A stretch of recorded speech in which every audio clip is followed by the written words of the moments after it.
Você já se perguntou o que permanece depois que os aplausos cessam? Quando os refletores se apagam, será que a música realmente termina? Ou será que ela ecoa em notas não tocadas, em histórias que o tempo tentou enterrar? A resposta está em Meadowbank.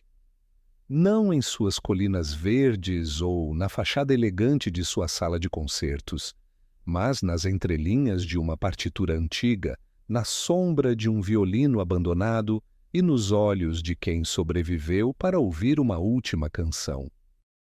Miss Marple jamais imaginou que um convite para um concerto de ex-alunos se transformaria em um dos mistérios mais dolorosos e pessoais que ela enfrentaria.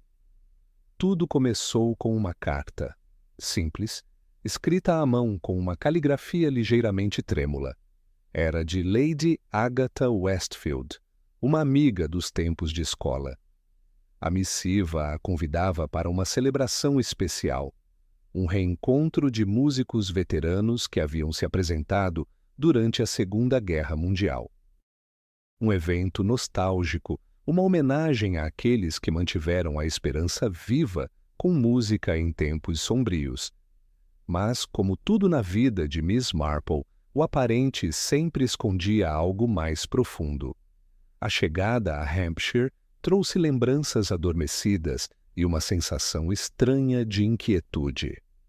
O salão de Meadowbank fora cuidadosamente restaurado para o evento, com lustres de cristal pendendo sobre cadeiras alinhadas e partituras delicadamente dispostas nos estandes. No palco, músicos famosos e esquecidos se reuniam, entre eles Anton Varga, um violinista lendário que havia conquistado Londres com sua história de fuga de Praga e uma habilidade que muitos chamavam de divina. Mas nem todos estavam entusiasmados com o retorno de Varga.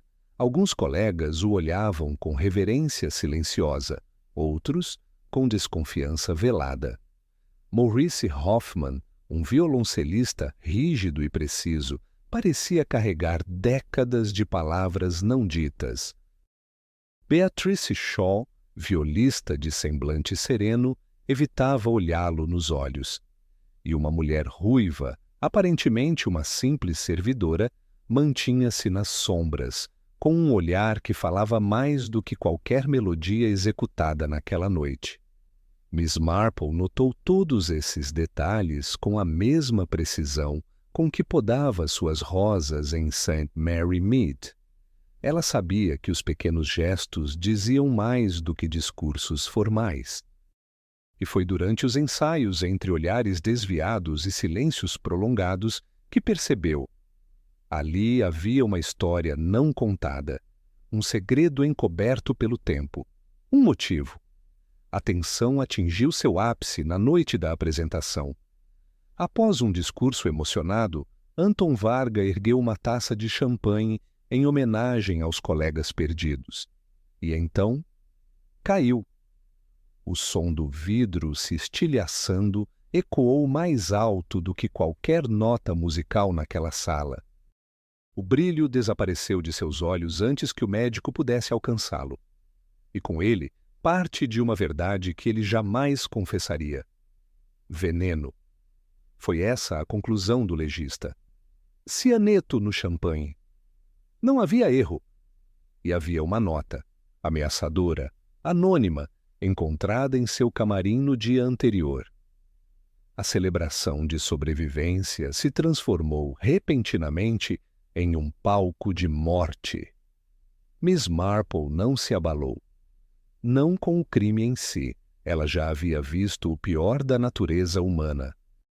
Mas algo naquele caso a tocava de forma diferente. Era como se a música, as histórias daqueles músicos e os sussurros do passado compusessem uma sinfonia triste e inconclusa. Ela não estava ali apenas como espectadora. Ela estava ali para decifrar a melodia oculta que havia culminado naquele silêncio final. As primeiras peças do quebra-cabeça começaram a se mover quando uma fotografia antiga foi encontrada entre os pertences de Varga. Na imagem, ele e uma jovem com olhos intensos e um colar em forma de violino. No verso, uma palavra escrita em francês, pour toujours, para sempre. Essa mulher, Miss Marple descobriria mais tarde, era Clara Hartmann, irmã de Jacob Hartmann, um compositor brilhante que desaparecera durante a guerra. Um nome esquecido nos programas oficiais, mas lembrado em sussurros amargos. Muitos acreditavam que Jacob foi traído e que sua música fora roubada. A presença da mulher ruiva, que desapareceu misteriosamente após a morte de Varga, ganhou um novo peso. Aos poucos, o passado ressurgia das sombras. Clara sobrevivera, e ela estava ali, entre os vivos, não para perdoar, mas para lembrar. Nos dias seguintes, Miss Marple caminhou entre corredores antigos e conversas hesitantes. Visitou a vila próxima. Fez perguntas que pareciam banais, mas que revelavam abismos. A cada resposta evitada, ela construía sua linha de raciocínio. Não com julgamentos, mas com a serenidade de quem entende que, às vezes, a justiça não se faz com algemas, mas com a verdade. Clara não negaria. Ela confessaria não com palavras, mas com lágrimas silenciosas ao final de uma música que nunca deveria ter sido de Anton. La Vie en Rose, a canção preferida de Jacob, havia sido seu presente ao mundo e seu lamento.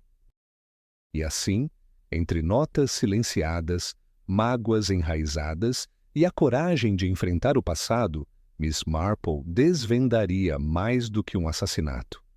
Ela revelaria uma história de amor, perda e dignidade. Porque, no fim, como ela mesma diria, a natureza humana é o mesmo concerto, mesmo que mude o maestro. Agora que a valsa começou, vamos avançar para os bastidores do crime e entender, parte por parte, os elementos que a compõem. O primeiro deles, a traição. A morte de Anton Varga não foi um evento isolado. Ela foi resultado de um histórico silencioso de mágoas, ocultações e, sobretudo, de uma traição com consequências irreversíveis. Entender o crime exige retornar às origens da carreira de Varga, ainda na década de 30, em Praga, onde ele compartilhou o palco e os sonhos com Jacob Hartmann, um jovem violinista reconhecido por sua sensibilidade e por suas composições inovadoras. Anton e Jacob eram próximos. Ambos estudavam na mesma conservatória e compunham juntos para pequenas apresentações locais. Os dois tinham trajetórias promissoras, mas também uma tensão não resolvida. Disputavam o reconhecimento no mesmo círculo artístico e, segundo relatos de colegas da época, também dividiam sentimentos pela mesma mulher, Clara Hartmann, irmã de Jacob. Em meados de 1938, com a iminência da ocupação nazista da Tchecoslováquia, muitos judeus e artistas dissidentes começaram a buscar formas de fugir da perseguição. Jacob era judeu. Clara e Anton não.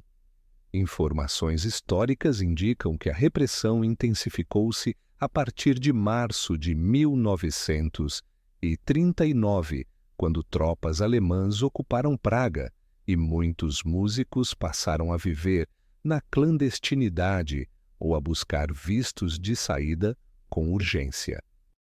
Naquele contexto, foi feita uma tentativa de fuga envolvendo Jacob e Clara. No entanto, algo deu errado. Jacob foi preso poucos dias antes da viagem, e os registros indicam que ele morreu em 1943, provavelmente em um campo de concentração. Anton, por outro lado, deixou Praga com uma valise cheia de partituras e documentos e desembarcou na Inglaterra semanas depois.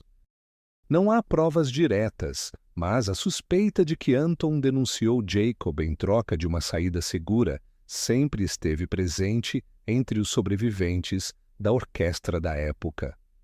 Maurice Hoffman, colega de ambos, fez alusão a isso em diversas conversas durante o ensaio de Meadowbank. Ele chegou a dizer que algumas dívidas nunca foram pagas e que certas melodias pertenciam a outros. A acusação, embora velada, sugere que a traição de Varga foi tanto pessoal quanto artística. Essa suspeita ganha força quando se observa a carreira meteórica que Anton construiu a partir de 1943. Seus concertos em Londres durante os anos de guerra o tornaram símbolo de superação e esperança. Entre suas peças mais aclamadas estava uma adaptação de La Vie en Rose, apresentada como arranjo próprio, embora essa melodia fosse, segundo testemunhos de músicos como Beatrice Shaw, uma criação original de Jaco Hartmann, usada por ele ainda em Praga. O verdadeiro dono da obra jamais foi creditado. A presença de Clara em Meadowbank, disfarçada como uma simples servente, indica que ela não apenas reconhecia a música de seu irmão, mas também havia seguido os passos de Varga ao longo das décadas. Ela não procurava justiça legal, procurava um encerramento. O colar que usava, com a inscrição Pour toujours, era idêntico ao da mulher na fotografia antiga, encontrada entre os pertences de Varga. Este mesmo termo, em francês, foi misteriosamente incluído na dedicatória do programa do concerto. É possível afirmar que Clara nunca deixou de carregar o peso da traição. Ela havia perdido o irmão e o filho em decorrência das escolhas de Anton. Ainda assim, o que se desenha em seu comportamento é a busca por redenção emocional, mais do que vingança. Ela não executou um assassinato frio e premeditado. Pelo contrário, a presença dela no evento parecia ter como objetivo expor a verdade ou confrontar Varga com o passado. Durante o brinde final, Anton ergueu sua taça. No momento seguinte, ele desabou. A única taça contaminada era a dele. Os relatos indicam que Clara pretendia se aproximar para um brinde conjunto e declarar o nome de Jacob como uma forma simbólica de restaurar sua memória. Porém, segundo ela mesma revelou, desistiu no último instante. Varga bebeu sozinho. A narrativa do veneno se mistura à metáfora do silêncio. Clara sobreviveu. Jacob foi silenciado. Anton triunfou às custas de ambos, mas seu fim foi, de certa forma, uma devolução simbólica da autoria. Quando Maurice Hoffman tocou La Vie en Rose no serviço memorial, o público escutou a melodia com outro significado. Aquela música não era de Anton, era de Jaco. E agora, mesmo sem nome no cartaz, ela retornava ao seu criador. Miss Marple compreendeu que a traição não havia ocorrido apenas entre músicos. Foi um reflexo de tempos cruéis, onde escolhas morais eram corrompidas pelo medo, pelo desejo de sobrevivência e pelo ego. Ainda assim, isso não absolvia as ações de Varga. Ele não apenas deixou Jacob para trás, ele apropriou-se do legado dele. Isso é o que tornou o crime tão carregado de camadas.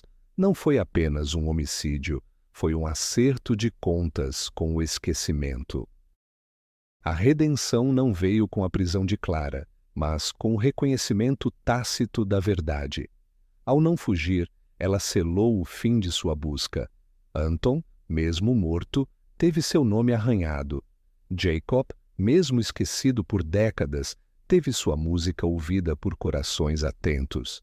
O que estava em jogo não era apenas justiça criminal, era a devolução da autoria, da memória e da identidade. Miss Marple, com sua habitual sensibilidade, entendeu que o caso não poderia ser resumido em termos simples de vítima e culpado.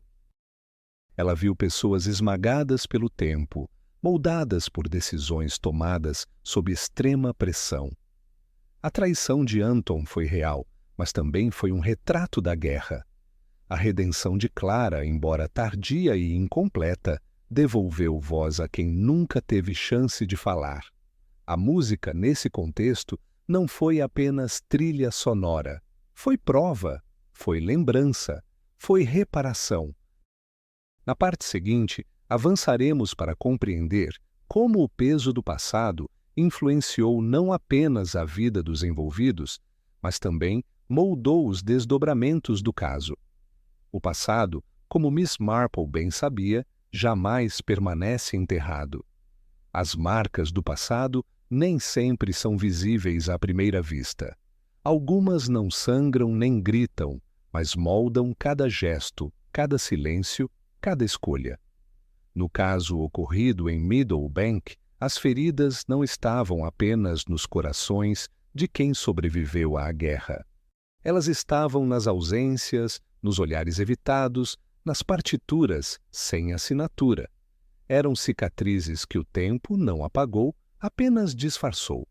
Os músicos reunidos naquele salão elegante carregavam, além de seus instrumentos, décadas de lembranças difíceis.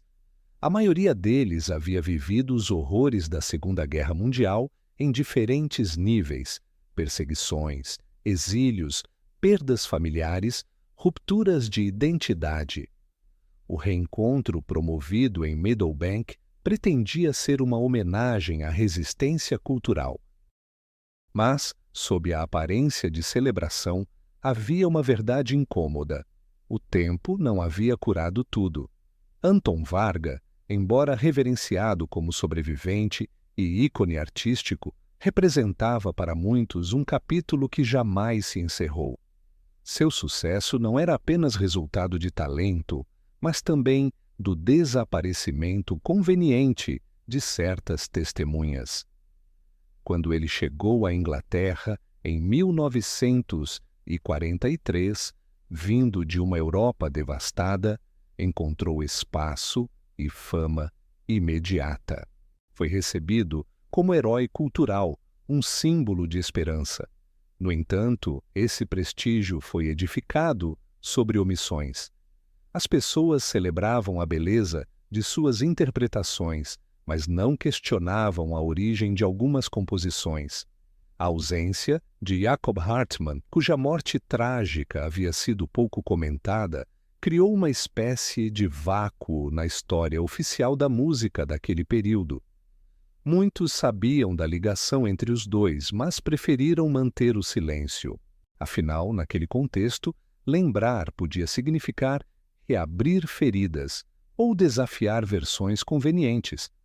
Para personagens como Maurice Hoffman e Beatrice Shaw, o retorno de Varga à cena naquele concerto especial reacendeu lembranças que haviam sido suprimidas por décadas.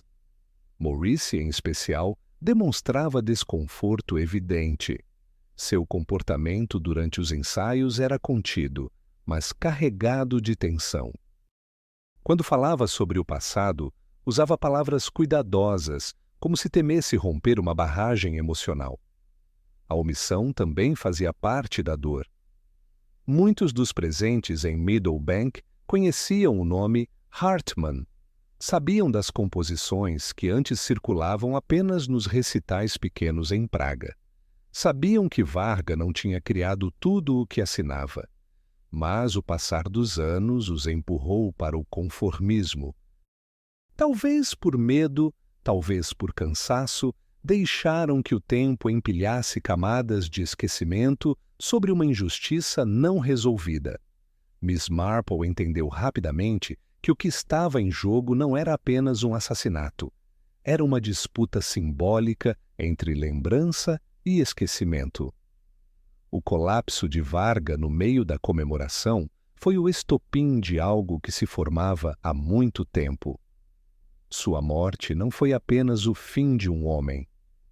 Foi a interrupção súbita de uma narrativa construída para ocultar uma verdade. O peso do passado revelou-se não apenas em suspeitas, mas também nos objetos.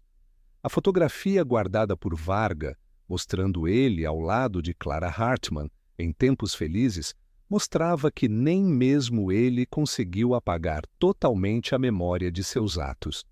O colar com a inscrição Pour toujours, dado por ele a Clara antes da fuga, reapareceu anos depois no pescoço de uma mulher que retornou para confrontá-lo.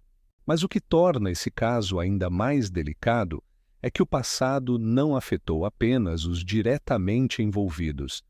Ele alterou trajetórias, reconfigurou relações e continuou presente nas reações dos demais. O programa do concerto, por exemplo, continha uma sessão em homenagem aos músicos mortos na guerra.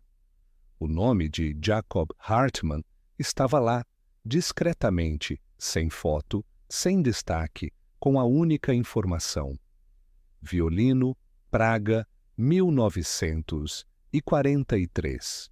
Essa pequena menção, quase invisível, era o único reconhecimento formal da existência de Jacó. E, ironicamente, estava incluída em um concerto cujo maior destaque era uma música supostamente composta por Varga, mas que, segundo diversos relatos, era criação original de Hartmann, ou seja, o concerto celebrava a sobrevivência artística de um homem enquanto enterrava, mais uma vez, a história de outro. Clara Hartmann, ao se infiltrar no evento, não procurava exposição. Ela buscava compreender como o mundo havia seguido em frente, ignorando o desaparecimento do irmão. Ela observou Varga falar sobre coragem e esperança, usando as palavras certas, os gestos treinados, mas para ela, tudo aquilo soava falso. Ela carregava um luto interrompido, uma história inacabada. Miss Marple percebeu que Clara não desejava justiça tradicional. Seu objetivo era mais íntimo: recuperar a verdade, restituir, ainda que simbolicamente, o lugar do irmão na história. Ela não procurou os jornais, não tentou confrontar Varga em público, apenas se aproximou com cautela, vigiou os ensaios, escutou os comentários. Quando finalmente o momento do brinde chegou, ela hesitou.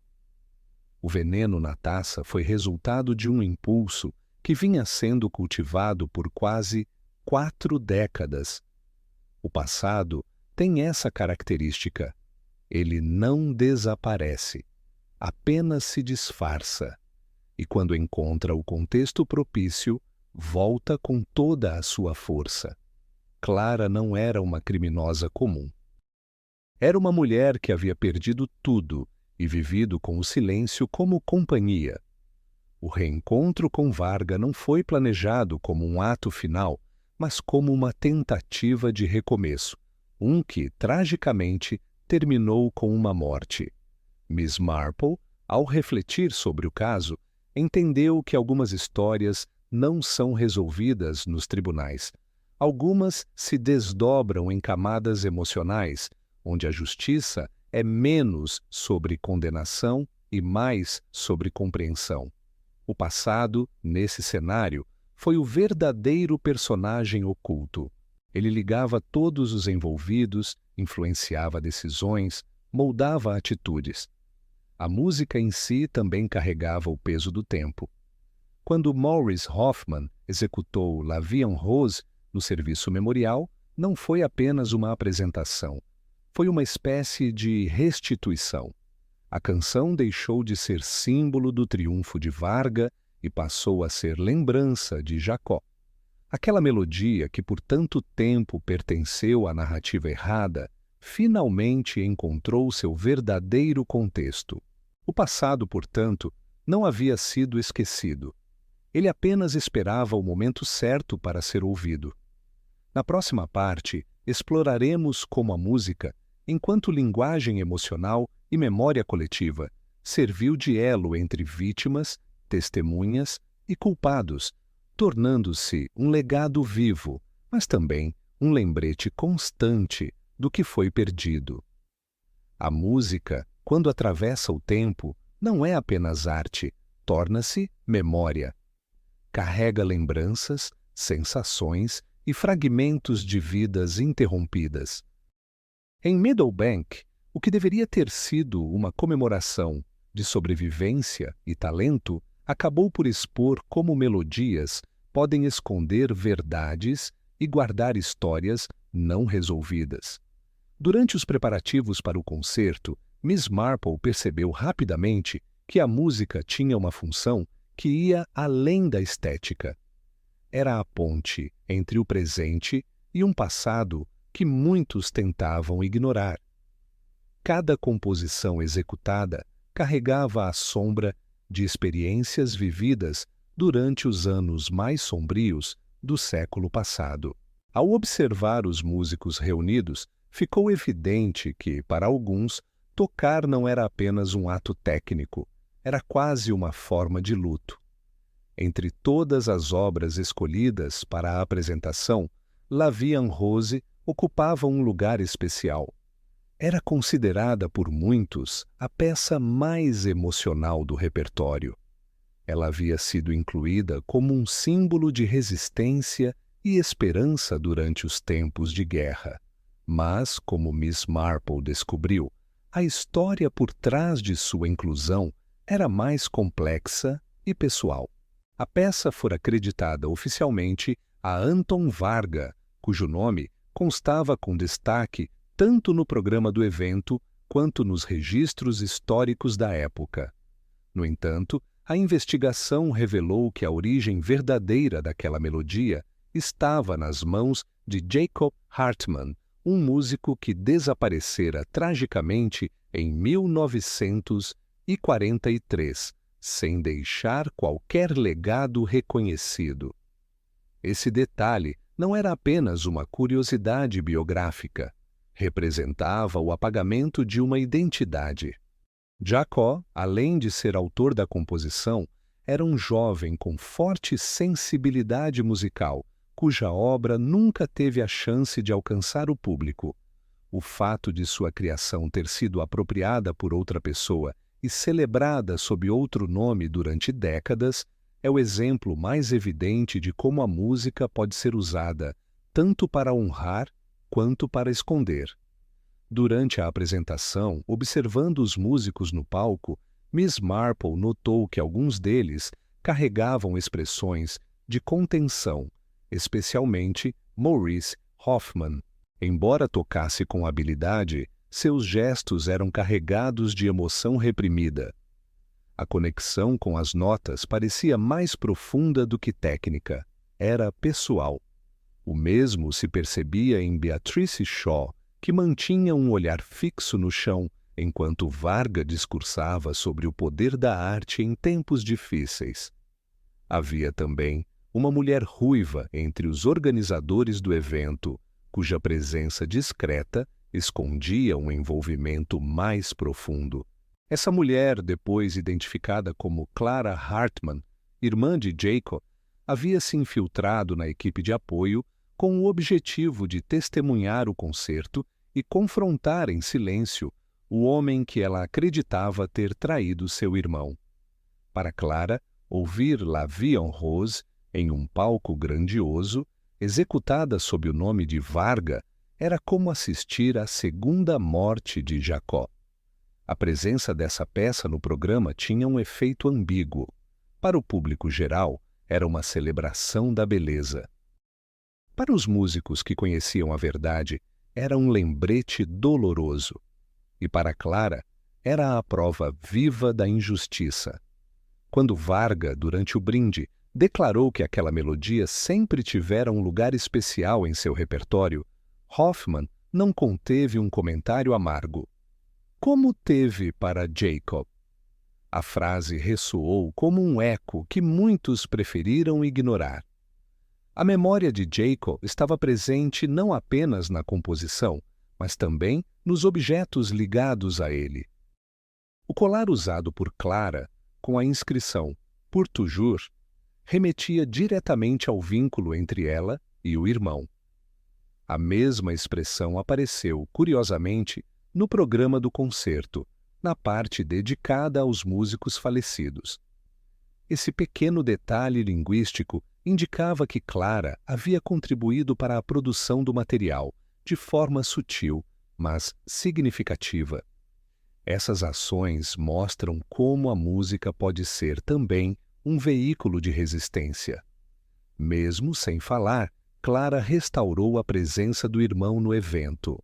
Mesmo que Jacob não estivesse nos registros oficiais, nem no discurso de Varga, sua obra estava ali, sendo tocada e ouvida, ainda que sob nome alheio. A partitura podia ter sido assinada por outro, mas a alma da melodia permanecia fiel à memória do verdadeiro autor. Miss Marple refletiu sobre como o legado artístico pode ser manipulado. Em sua vila, vira casos de testamentos alterados e livros publicados sem crédito ao autor real. Mas nunca havia se deparado com uma apropriação tão profunda quanto aquela.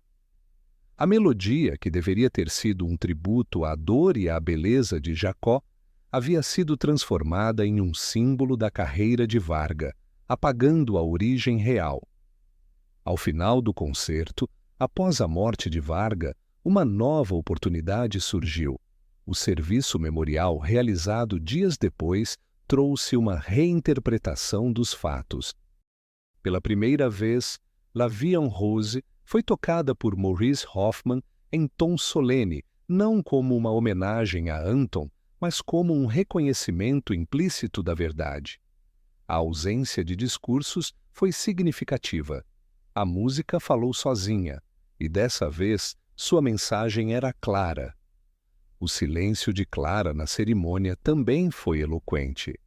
Ela se sentou discretamente na última fileira, longe dos olhares, mas próxima da emoção. Durante a execução da peça, suas mãos permaneceram imóveis sobre o colo, e os olhos fechados pareciam buscar, entre as notas, algum fragmento de consolo. Ela não aplaudiu, apenas permaneceu ali, sentindo cada acorde como se fosse uma conversa particular entre ela e o passado. A música, ao fim, cumpriu um papel restaurador, não como reparação completa, pois nada devolveria Jacob, mas como uma forma de devolver-lhe a autoria, mesmo que silenciosamente. Para Miss Marple, essa foi a chave para compreender a profundidade daquele caso. Não se tratava apenas de descobrir quem matou Varga, mas de entender por que aquela morte representava o encerramento simbólico de uma história mal contada. A arte nesse cenário deixou de ser neutra, tornou-se campo de disputa, espaço de dor e, por fim, instrumento de revelação. A melodia roubada voltou para o lugar de onde nunca deveria ter saído. Na parte seguinte, será explorada a forma como a figura de Miss Marple utilizou sua posição, muitas vezes subestimada, para observar, deduzir e alcançar verdades que estavam diante de todos, mas que ninguém queria enxergar. Em muitos contextos sociais, mulheres mais velhas são vistas como figuras passivas, apagadas ou apenas decorativas. Quando envelhecem, deixam de ser ouvidas, passam despercebidas e raramente são levadas a sério. Miss Marple, no entanto, sempre soube transformar essa invisibilidade em sua maior vantagem. Desde sua chegada a Meadowbank, ela foi tratada com delicadeza e respeito, mas jamais com a desconfiança reservada àqueles considerados realmente perigosos. A maioria a via como uma senhora simpática, vinda do interior, encantada com o glamour de uma reunião musical. Essa percepção permitiu que ela transitasse com liberdade entre os espaços e colhesse informações sem ser vista como uma ameaça. Durante os ensaios, por exemplo, enquanto observava o comportamento tenso entre os músicos, ninguém questionou sua presença. Ela se manteve sentada com seu trabalho de crochê nas mãos, discretamente à margem, absorvendo cada gesto, cada troca de olhares, cada hesitação. Mesmo quando se aproximou do grupo durante os intervalos, sua figura foi recebida com cordialidade, mas sem cautela. A aparência de fragilidade lhe conferia acesso privilegiado às conversas mais íntimas. Os músicos falavam perto dela sem filtros. Acreditavam estar em companhia inofensiva. Maurice Hoffman, por exemplo, permitiu-se fazer comentários sobre a autoria das obras de Varga em tom mais ácido do que faria na presença de qualquer repórter ou autoridade. Já Beatrice Shaw, ao conversar sobre os dias antigos, revelou ressentimentos guardados com espontaneidade, certa de que estava apenas compartilhando memórias com uma senhora idosa. Miss Marple entendia perfeitamente essa posição. Em St. Mary Mead, sua vila natal, aprendera que sua idade e seu comportamento gentil funcionavam como disfarces. Ninguém suspeita da senhorinha de cabelos brancos sentada no jardim, mas ela via o que outros ignoravam. Entendia os padrões humanos, os silêncios que escondem culpa e os elogios que tentam encobrir mentiras. No caso de Meadowbank, essa habilidade foi crucial. Ela não só percebeu os sinais de tensão emocional entre os músicos, como também notou detalhes aparentemente irrelevantes, mas que mais tarde se mostraram essenciais. A hesitação de Clara Hartmann ao servir champanhe, a rigidez no rosto de Heloise Varga durante a apresentação e a ansiedade contida de Henry Cunningham ao comentar sobre a organização do evento. A invisibilidade de Miss Marple também se destacou durante os momentos mais formais da investigação. Quando o inspetor Graves começou a coletar depoimentos, foi receptivo com ela, mas não a considerou uma fonte prioritária. A própria forma como ele a abordou demonstrava isso, um misto de cortesia e condescendência. Ele não esperava que ela contribuísse com informações significativas. E foi justamente essa subestimação que permitiu que Marple reunisse, por conta própria, peças essenciais do quebra-cabeça. Esse padrão se repetiu quando ela visitou a livraria de Clara.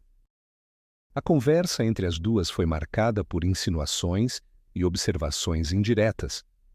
Miss Marple nunca acusou, apenas sugeriu, refletiu em voz alta, fez perguntas aparentemente inocentes. Sua fala suave e pausada foi recebida como curiosidade de uma senhora afável. Mas por trás da gentileza havia uma análise aguda. Cada resposta, cada gesto corporal, cada pausa de Clara era registrada com atenção e contextualizada à luz das informações já obtidas. O próprio conceito de invisibilidade, no caso, não se limitava à figura de Marple. Clara Hartmann também se tornou invisível ao longo dos anos, embora por razões diferentes.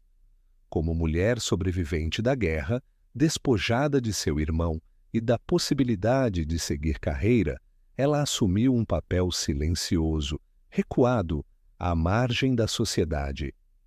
Tornou-se livreira em uma vila pequena, longe dos circuitos musicais que haviam definido sua juventude. Sua decisão de adotar essa postura, ainda que voluntária, também revelava o modo como as mulheres maduras são apagadas das narrativas centrais. Enquanto Miss Marple usava essa condição a seu favor, Clara a vivia como uma condenação. O reencontro com Anton Varga, portanto, representava para ela mais do que o confronto com um traidor. Era também o enfrentamento com uma versão de si mesma que fora silenciada.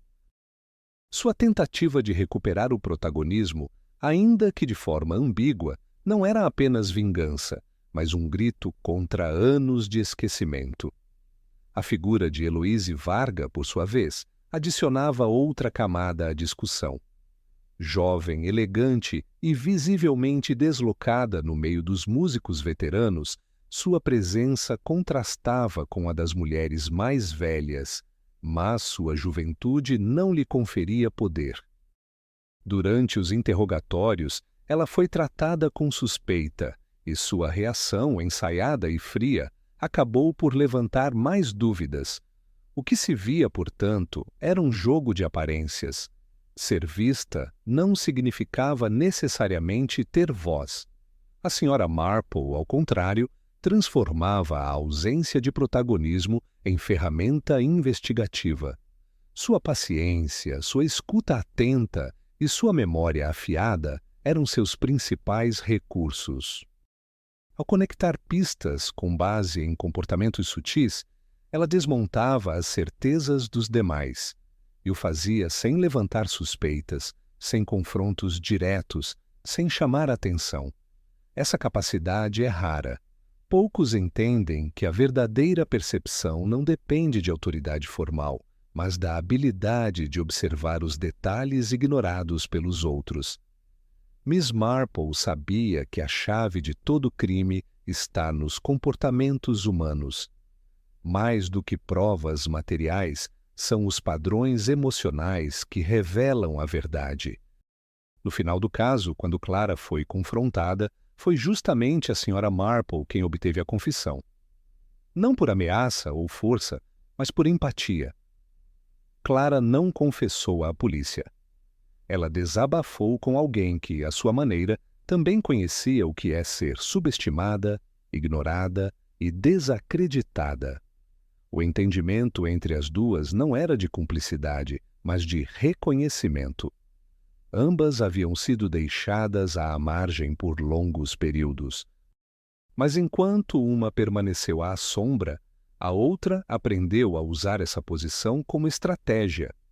O mistério de Meadowbank, portanto, revelou mais do que um crime. Expôs o modo como mulheres mais velhas continuam sendo vistas pela sociedade, como irrelevantes, frágeis, invisíveis. Mas também mostrou como, em meio à invisibilidade, pode surgir a maior lucidez. Na próxima parte, será analisado o confronto entre justiça institucional e justiça moral. Afinal, quando os tribunais não conseguem abarcar a totalidade das experiências humanas, o que realmente significa fazer justiça? Ao longo da investigação sobre a morte de Anton Varga, uma pergunta foi se tornando inevitável. O que de fato é justiça? O sistema legal é frequentemente apresentado como o caminho oficial para se alcançar a verdade e garantir reparações. No entanto, alguns casos, especialmente os que envolvem décadas de silêncio, perdas emocionais e dilemas morais, desafiam essa lógica. A morte de Varga ocorreu sob circunstâncias cuidadosamente organizadas. Um concerto em homenagem a músicos veteranos, um brinde simbólico, uma multidão de testemunhas e uma taça contaminada por cianeto. A reação das autoridades foi imediata. O inspetor Graves iniciou o processo formal de apuração, seguindo o protocolo esperado. Entrevistas, coleta de evidências, análise técnica do conteúdo da bebida. Esses procedimentos, embora necessários, estavam limitados a uma abordagem objetiva.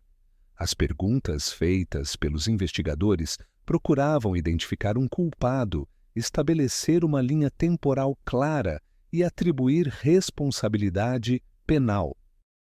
Porém, à medida que Miss Marple reunia informações de maneira paralela, ficava claro que a verdade do caso ia além daquilo que poderia ser registrado em um relatório policial. A figura central da suspeita era Clara Hartman, mulher discreta que havia se infiltrado na equipe de apoio do evento, sem estar oficialmente registrada. Seu desaparecimento após a morte de Varga levantou suspeitas. A conexão emocional com a vítima, a presença de um colar antigo com inscrição idêntica, a do programa do concerto e o fato de ela ter servido bebidas durante a recepção não deixavam dúvidas de que sua participação merecia ser investigada.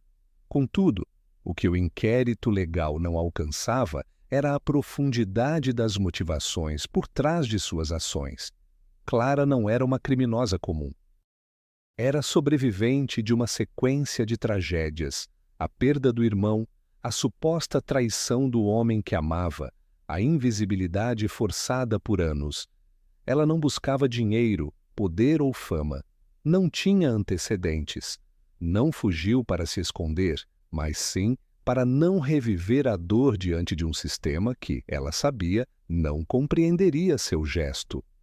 Ao ser confrontada por Miss Marple, Clara não resistiu. Falou com franqueza e, de certo modo, alívio. Admitiu que havia se aproximado de Varga com intenção de confrontá-lo, talvez simbolicamente. Queria brindar com ele e dizer o nome de Jacob em voz alta, diante da plateia. Queria que aquele momento servisse como um acerto de contas público, mas não conseguiu. A versão apresentada por Clara revelava que ela não pretendia beber. A dose fatal, segundo ela, não era para ambos. No último instante, desistiu. Mas Varga, sem saber, consumiu sozinho aquilo que, para Clara, deveria ter sido apenas um ritual de exposição moral. Esse tipo de situação coloca em xeque os limites entre crime e justiça. Legalmente, uma morte causada por envenenamento é homicídio, mas moralmente, a ação de Clara era o ponto final de uma história onde o verdadeiro responsável já havia apagado vidas, carreiras e memórias sem nunca ter sido responsabilizado. A justiça legal é orientada por leis objetivas. A justiça moral por contextos subjetivos e éticos. Miss Marple compreendia esse dilema como poucos. Ao longo de sua vida, observou inúmeros casos em que a verdade não coincidia com as decisões dos tribunais. Em muitos deles, a lei protegia os poderosos e punia os frágeis. Em outros, a legalidade se mostrava insuficiente para lidar com situações humanas complexas, onde o perdão, o remorso e o trauma moldavam as ações de maneira imprevisível. No caso de Clara, a prisão foi inevitável. A substância utilizada era letal e a oportunidade clara. Mas, mesmo ao ser conduzida pelas autoridades, ela demonstrou tranquilidade. Seu objetivo não era escapar da punição, era ser ouvida. Quando entregou o colar a Miss Marple e explicou a origem da peça, o gesto teve o efeito de um testamento emocional. A música, a melodia, a dedicatória, tudo apontava para uma tentativa de reconstruir a dignidade do irmão. A resposta oficial, no entanto, foi rígida. O inspetor Graves cumpriu seu dever respeitando os procedimentos da força policial, apresentou o caso ao Ministério Público e encaminhou o processo para os trâmites judiciais. Mas nos bastidores comentou com Marple que nunca enfrentara uma situação tão difícil de categorizar. Para ele, o crime estava resolvido, mas para Miss Marple havia algo além. A justiça, em sua essência, precisa ser também restaurativa. Não basta punir o autor de um ato. É preciso entender o porquê desse ato ter sido cometido e o que ele representa dentro de uma trajetória marcada por sofrimento e injustiça histórica. A execução de La Vie en Rose durante o serviço memorial também trouxe à tona esse embate. Tocada por Maurice Hoffman, com visível emoção, a peça foi apresentada sem mencionar o nome de Varga. Pela primeira vez, o foco estava no conteúdo da música, não em seu intérprete. Para quem conhecia a história, a mudança de tom era uma forma de reparar, ainda que tardiamente, o apagamento de Jacob Hartmann. Essa ação simbólica talvez tenha sido a única verdadeira forma de justiça alcançada naquele episódio. Nenhum tribunal poderia restaurar a vida de Jacó, nem os anos que Clara passou isolada. Mas, ao devolver à música sua origem, ao reconhecer publicamente o valor de quem foi esquecido, os envolvidos deram um passo em direção ao reconhecimento. Miss Marple, como sempre, não precisou de grandes discursos. Ela sabia que certos tipos de verdade não se explicam em laudos técnicos e que alguns atos de justiça não acontecem diante de juízes, mas sim em olhares, silêncios e notas musicais. A história de Meadowbank se encerrou com a convicção de que a verdade não se resume a provas formais. Ela também vive na consciência daqueles que, mesmo sem poder, decidem enfrentar o passado. Na próxima e última parte, abordaremos como todos esses elementos se conectam, oferecendo uma conclusão sólida e reflexiva sobre o significado desse caso, não apenas como crime, mas como legado humano. Casos como o de Meadowbank ultrapassam a fronteira do crime comum. Quando olhamos para ele isoladamente, um homem morto por envenenamento durante um evento musical, é possível encaixá-lo na categoria clássica de mistério. No entanto, ao mergulhar nas camadas mais densas dessa história, torna-se evidente que o verdadeiro enigma não está apenas na identidade da autora, mas nas razões que a levaram a agir. A trajetória dos envolvidos revela muito mais sobre a natureza humana do que qualquer exame forense. O assassinato de Anton Varga, embora tecnicamente resolvido, expôs os limites do entendimento tradicional de justiça. A legalidade seguiu seu curso, mas foi no campo emocional e moral que os questionamentos mais profundos se instalaram. A memória coletiva foi um dos fios condutores mais potentes dessa narrativa. A melodia La Vie en Rose, peça central do concerto, deixou de ser apenas uma composição. Tornou-se uma cápsula do tempo. Cada nota representava uma memória silenciada, uma autoria apagada, um vínculo rompido. Ao ser executada, ela não só resgatava o talento de Jacob Hartmann, mas também denunciava o apagamento deliberado de sua contribuição artística. Do ponto de vista investigativo, Miss Marple destacou-se não por métodos científicos, mas pela sensibilidade diante das complexidades humanas. Seu olhar atento não se limitou aos gestos evidentes. Ela percebeu os silêncios, os desconfortos, os olhares desviados, as pausas emocionais. Com isso, reconstruiu uma narrativa invisível aos olhos da autoridade formal. O reencontro entre Clara Hartmann e Anton Varga, muito mais que um confronto entre vítima e algoz, representou o embate entre duas versões de uma mesma história, a oficial e a enterrada. Varga encarnava o sucesso baseado na apropriação. Clara, a dor de quem perdeu tudo e jamais teve espaço para reivindicar. A morte dele não resolveu esse conflito, mas trouxe à tona o desequilíbrio moral de décadas. Importante destacar que a violência cometida por Clara não deve ser romantizada. Sua ação custou uma vida. Contudo, quando inserida no contexto de trauma, injustiça e luto não processado, seu gesto se torna compreensível. A justiça tradicional não tem mecanismos eficazes para lidar com esse tipo de situação. E talvez nem devesse ter. Mas é fundamental reconhecê-la como sinal de que há algo falho no modo como tratamos os efeitos de longa duração da dor. A invisibilidade das mulheres idosas foi outro tema crucial evidenciado ao longo do caso. Tanto Clara quanto Miss Marple viveram os efeitos desse apagamento social. Uma foi excluída da vida pública, recolhida à sua dor. A outra utilizou a negligência alheia como instrumento de observação e resolução. Ambas, embora em extremos distintos, provaram que a ausência de atenção social não implica falta de lucidez, coragem ou propósito. Por fim, é impossível ignorar o papel da arte como arena simbólica, onde essas disputas foram travadas.